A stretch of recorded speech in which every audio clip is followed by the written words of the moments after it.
మీ ఎలాంటి వ్యాపార ప్రకటనలకైనా వెంటనే మా ఛానల్ సంప్రదించండి. అందరికీ నమస్కారం. నేను శిరీష. ఈరోజు మనతో పాటు ఉన్నారు ప్రముఖ ఆధ్యాత్మికవేత్త, జ్యోతిష్య వాస్తు పండితులు, శ్రీ లలితాదేవి ఉపాసకులు, బ్రహ్మశ్రీ నానాజీ పట్నాయక్ గారు. గురుగారితో మాట్లాడదాం. గురుగారు నమస్కారం. గురుగారు, ముఖ్యంగా ఈ డిసెంబర్ మాసంలో మీనరాశి వారికి ఎలా ఉండబోతుందంటారు? ఎలాంటి జాగ్రత్తలు తీసుకోవచ్చు అంటారు? ఏ దైవాన్ని పూజించమంటారు? మీనం వారికి కూడా ప్రస్తుతం ఏళ్ళనాటి శని నడుస్తుందని అనవసరంగా కొంత స్ట్రెస్ అవుతున్నారు. ఉంటుంది ఎంతైనా కూడా. శని అంటే ఏంటంటే మందుడు, లేట్ కారకుడు, కానీ ఆయనే కర్మకారకుడు, ఆయనే మనకు అన్ని అద్భుతంగా నేర్పిస్తాడు. ఎలా అంటే ఇప్పుడు ఒక రోడ్డు క్లోజ్ అయిందనుకోండి, మనకు అప్పుడే ఇంకో రూట్ తెలుస్తుంది. లేకపోతే మనకి జీవితాంతం తెలియదు, అదే రోడ్లో వెళ్ళొస్తుంటాం, తప్పిపోతాం వేరే రోడ్లోకి వెళ్తే. మనకి ఎన్ని రోడ్స్ క్లోజ్ అవుతుంటే మనం కొత్త కొత్త రూట్స్ తెలుసుకుంటూ ఉంటాం. అలాగే శని కర్మకారకుడు చేసేటువంటి పని ఏమిటంటే మనకి కొత్త విషయాలు నేర్పిస్తూ ఉంటాడు. జీవితంలో ధైర్యంగా మనం ఎలా అధిగమించగలము. ఎందుకంటే స్ట్రగుల్ వచ్చినప్పుడే మనిషి స్ట్రాంగ్ అవుతాడు. ఎవరైనా చూడండి, జీవితంలో గొప్పవాళ్ళు అయ్యారంటే వాళ్ళు స్ట్రగుల్ అనుభవించిన వాడే. చిన్నప్పటి నుంచి గోల్డెన్ స్పూన్ అండి, కానీ వాడు గొప్పవాడు అయ్యాడు అనేది చాలా రేర్ కేసెస్. అనుభవం రాదు, స్ట్రగుల్ అంటే దాన్ని హ్యాండిల్ చేసే తత్వం రాదు. అయితే వీరికి ప్రజెంట్ ఉన్న గోచారంలో శని లగ్నంలో ఉండడం, 12లో రాహువు, 9వ స్థానంలో 3 గ్రహాలు, 10లోకి కుజుడు రావడం 7వ తేదీ నుంచి, అష్టమంలో ఉండే బుధుడు కూడా భాగ్యంలోకి రావడము, చతుర్థంలో గురువు, 6వ స్థానంలో పూర్వజన్మ కర్మస్థానంలో కేతు ఉన్నాడు. అయితే ఈ గ్రహస్థితిని అనుసరించి వీరికి అసలు ఎటువంటి ఫలితాలు రాబోతున్నాయి, ఏ విషయాల పట్ల జాగ్రత్త వహించాలి, అసలు ఏళ్ళనాటి శనిని అధిగమించాలంటే ఏం చేయాలి అనేటువంటి అంశాలు చెప్తుంది నేనైనప్పటికీ కూడా చెప్పిస్తుంది సాక్షాత్ లలిత అమ్మవారిగా భావిస్తూ. ఫస్ట్ ఆఫ్ ఆల్ ఏంటంటే వీరికి శని ప్రభావం ఉంది అనేటువంటి ఫస్ట్ భయాన్ని తీసేసుకోమంటారు. ఎందుకంటే శని లేట్ చేస్తాడు, మనకి తెలియకుండానే ఒక స్ట్రెస్ని ఇస్తాడేమో, కానీ జీవితాన్ని ఎక్కడ ఆపడు. ఈ విషయం చాలాసార్లు చెప్తూ వస్తున్నాయి. ఎందుకంటే చిన్న చిన్న ఉదాహరణలు చెప్తాను నేను మీకు. స్వర్గీయ ఎన్టీ రామారావు గారు ఏళ్ళనాటి శనిలోనే సీఎం అయ్యారు. మోడీ గారు ఏళ్ళనాటి శనిలోనే పీఎం అయ్యి 3వసారి అర్ధాష్టమ శనిలో 3వసారి పీఎం అయ్యారు. మరి ఇప్పుడు ఏం చేసినట్టు వీళ్ళని? జగన్ గారు ఏళ్ళనాటి శనిలోనే సీఎం, అష్టమ శనిలో చంద్రబాబు నాయుడు గారు. ఇలా అనేకమైన మీరు కనుక రాజకీయ నాయకుల్ని, ఉద్యోగాలు వచ్చినప్పుడు, వివాహాలు అయినప్పుడు, సంతానం కలిగినప్పుడు ఏళ్ళనాటి శని, అర్ధాష్టమి, అష్టమ శనిలోనే వీళ్ళకి లైఫ్ టర్న్ అయింది. ఎందుకు అంటే చెప్తా వినండి. ఇప్పుడు రాజకీయాల్లో రాణించారని చెప్పుకున్నాం. రాజకీయాల్లో గెలిచిన వాడికి ఎక్కువ పనా, ఓడిపోయిన వాడికి ఎక్కువ పనా? ఓడిపోయినాకి ఏం పని ఉంటుందమ్మా? గెలిచిన వాడికి ఎక్కువ పని చేసుకుంటారు కదా గురుగారు. పని ఎవరికి ఎక్కువ ఉంటుంది? గెలిచిన వారికి ఎక్కువ ఉంటుంది. అభివృద్ధి. ఓడిపోయినవాడు ఇంట్లో కూర్చుంటాడుగా, ఏ ఇది లేకుండా, పని ఉండదు. గెలిచిన వాడికి ఎక్కువ పని ఉంటుంది. ఎందుకంటే అపోజిషన్ వాళ్ళు ఏదో అంటుంటారు. రోజు పొద్దున్న లేవగానే పిఐ చెప్తాడు, సార్ మనం 10 గంటలకు ఇక్కడ వెళ్ళాలి, 10:30కి ఇక్కడ వెళ్ళాలి, అక్కడ ఆ మీటింగ్ ఉంది, ఇక్కడ మీటింగ్ ఉంది, వాళ్ళని కలవాలి, వీళ్ళని కలవాలని ఉంటుంది. ఓడిపోయిన వాళ్ళకి ఏముంటుంది? శుభ్రంగా ఇంట్లో కూర్చోవడమే, అంతే కదా. అపాయింట్మెంట్లు, పిలుపులేం రావు కదా అక్కడ. అందుకని ఏంటి, ఎక్కువ వర్క్ కారకుడు ఎవరు? శని. స్ట్రెస్ కారకుడు శని. రాత్రి పగళ్ళు పనులు చేయాలి, అపోజిషన్ వాడు ఏదో అంటాడు, అవునా? అలాగే పెళ్ళైన వాడికి ఎక్కువ బాధ్యత ఉంటాయి, ఏమి కాని వాడికి ఎక్కువ ఉంటాయా? పెళ్ళైన వాడికి శని బాధ్యత, స్ట్రెస్ ఇవ్వాలి. సంతానం కలిగే వాళ్ళకి ఎక్కువ బాధ్యత, స్ట్రెస్. అందుకని ఏంటంటే ఏళ్ళనాటి శని ఎప్పుడు కూడా మనకి ఇస్తుంది, కానీ స్ట్రెస్తో కూడిస్తుంది. ఏమీ చేయననే వ్యక్తికి రోడ్డు మీద అలా పడుకునేవాడికి ఏమీ ఉండదు, ఇల్లు ఉండదు, ఏముండదు. టైంకి లేస్తాడు, ఏదో 10 రూపాయలు అడుక్కుంటాడు, తినేసి వచ్చి పడుకుంటాడు. సన్యాసి యోగం అంటారు. అందుకని నేను అనేది ఏంటంటే ఏళ్ళనాటి శనిని మీరు ఒక పాజిటివ్ వేలో తీసుకోండి.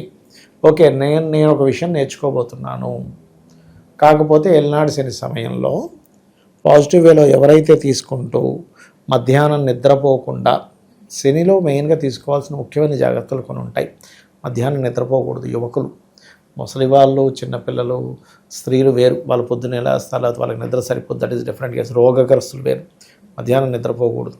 రోజు నిత్యము ఆంజనేయ స్వామి ఆలయానికి వెళ్ళి వస్తూ ఉండాలి. సుబ్రహ్మణ్య స్వామి ఆలయం లేదా గణపతి నరసింహస్వామి ఆలయాలకు వెళ్ళి రావడం. సేవ చేయడం, పని వాళ్ళకి ఏదో ఒకటి ఇవ్వడం. ముసలి వాళ్ళకి, ఏజ్డ్ పర్సన్స్కి సేవ చేయడం.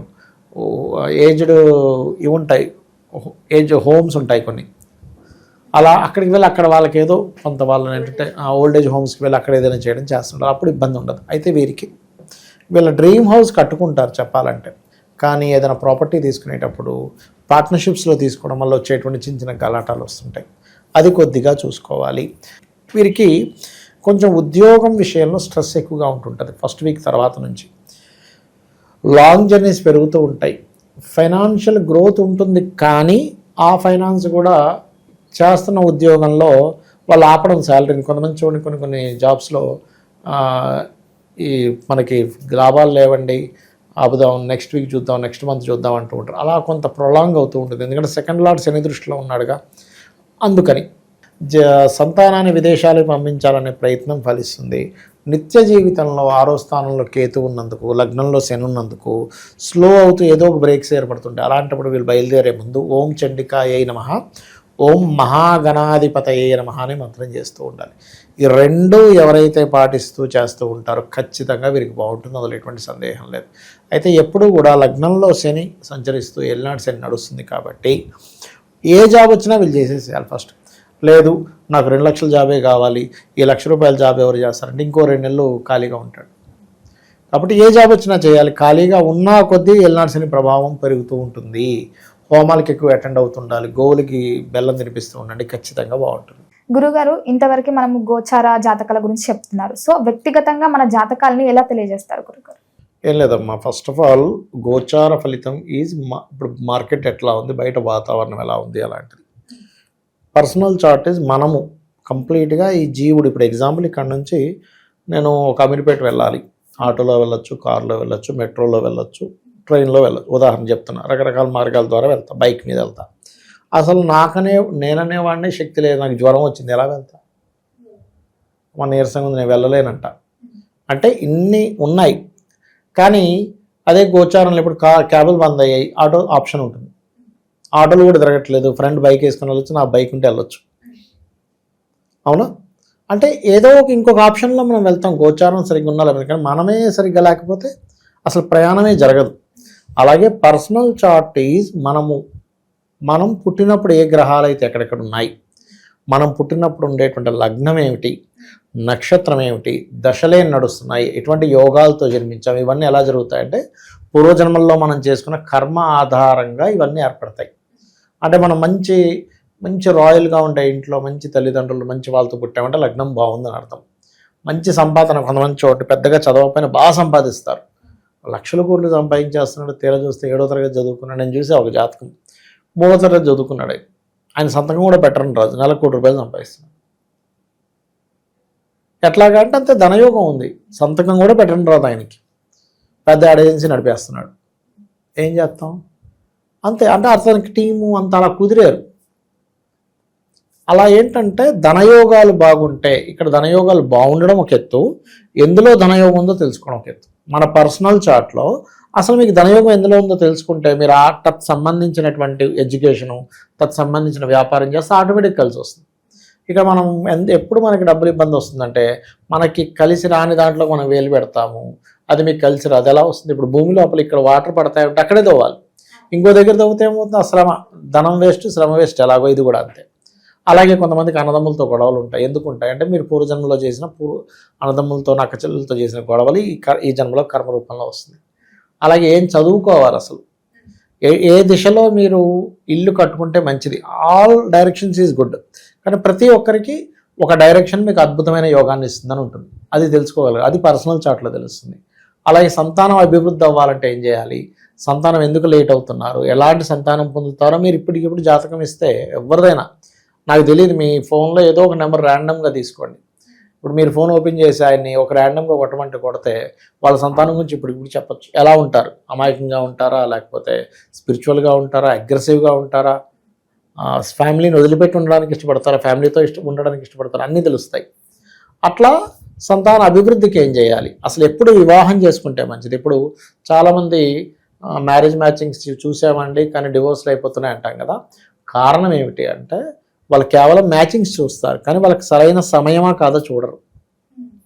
This is right time or not. ఇప్పుడు IAS exams, IPS, civils exams start అయింది, నేను వెళ్ళిపోయి రాస్తానంటే ఎట్లా? నేను ఫస్ట్ ప్రిపేర్ అవ్వాలిగా. నేను ప్రిపేర్ అవ్వకుండా వెళ్ళిపోయి రాసేసి నేను ఫెయిల్ అయ్యాను, ఇదంతా చీటింగు, అసలు వాడు ఏం దిద్దుతున్నాడు ఏంటో అంటే నేను ఫస్ట్ ప్రిపేర్ అయ్యి వెళ్ళాలా. అట్లాగే వీళ్ళకి వివాహ యోగం నడుస్తున్న సమయంలో వెళ్ళరు, చేసుకోరు. వివాహం నడవని సమయంలో వివాహం చేసుకోవడము, మంచి ముహూర్తం పెట్టుకున్నాం, మ్యాచింగ్ చూసాం, 36కి 18 వచ్చేసి అయినా కానీ ఎందుకు విడిపోయారో అర్థం కావట్లేదు బాధపడుతూ ఉంటాం.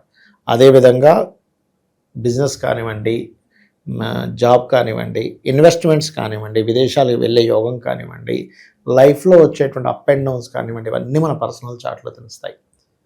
సరే నాకు జాతకం లేదేమీ లేదు, నేను సింపుల్గా ఒకటే చెప్తా, మీరు నిత్యము ఉదయం సాయంత్రం అమ్మవారి ఆరాధన చేయండి, లలితా సహస్రనామాలు చదువుకొని అమ్మవారి మీద పూర్తి నమ్మకం పెట్టుకొని అమ్మ నా పని నేను ధర్మంగా చేసుకుంటూ వెళ్ళిపోతాను, నీదే బాధ్యత అనుకుంటే వెళ్ళిపోండి. ఆవిడ అన్నీ చూసుకుంటుంది, నీకేమీ తెలియదు అనుకుంటే. తెలుసు కొద్ది గొప్ప శాస్త్రపరంగా ఏం తెలుసుకుందని ముందుకెళ్తున్నాం, ఈ హెల్ప్ తీసుకోవచ్చు. అట్లా గురుగారు ఓవరాల్గా తెలియని విషయాలు ఎన్నో తెలియజేసినందుకు ధన్యవాదాలు. శ్రీమాత్రే నమః.